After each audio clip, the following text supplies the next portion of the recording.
దక్షిణ తీర railway zone ఏర్పాటు ఏపీ అభివృద్ధికి కీలక మైలురాయిగా నిలుస్తుందని ఏపీ బీజేపీ రాష్ట్ర అధ్యక్షుడు పీవీఎన్ మాధవ్ అన్నారు. భారత ప్రభుత్వం రైల్వే రంగంలో పరిపాలనా సంస్కరణలకు శ్రీకారం చుడుతుందని కొనియాడారు. ఈ నేపథ్యంలోనే ఏపీలో సౌత్ కోస్ట్ రైల్వే జోన్ను ఏర్పాటు చేయడం చారిత్రాత్మక నిర్ణయమన్నారు.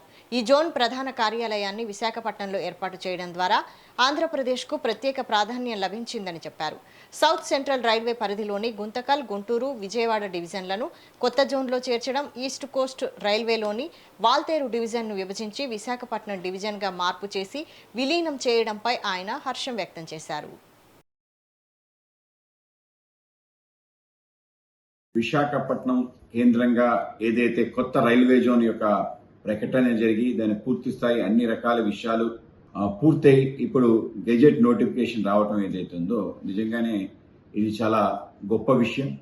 అసాధ్యం అనుకునేది సుసాధ్యం చేయటం నరేంద్ర మోడీ గారికి చేతనవుతుంది. ఆ విధంగా దేశంలో ఒక కొత్త రైల్వే జోన్ని ఆయన క్రియేట్ చేయటం, ముఖ్యంగా సౌత్ కోస్టల్ రైల్వే జోన్ ఏదైతే ఉందో అది విశాఖపట్నం హెడ్ క్వార్టర్స్గా రావటం మా అందరి యొక్క చిరకాల కళ నెరవేరింది.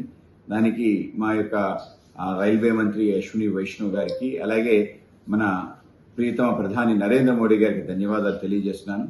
ఈ యొక్క రైల్వే జోన్ 2019లో డిక్లేర్ కావడం జరిగింది. అప్పటి నుంచి దానికి సంబంధించిన డిపిఆర్ తయారీ, దాని తర్వాత భూ సేకరణ, అలాగే కార్యాలయ నిర్మాణం, అలాగే జిఎం ఆఫీస్ని ఆయన నెలకొల్పడం ఇవన్నీ జరిగాయి. ఇవాళ పూర్తి స్థాయి గెజెట్ రావడంతో దానికి ఒక వ్యవస్థీకృతంగా పనే విధంగా ముందుకెళ్తారు.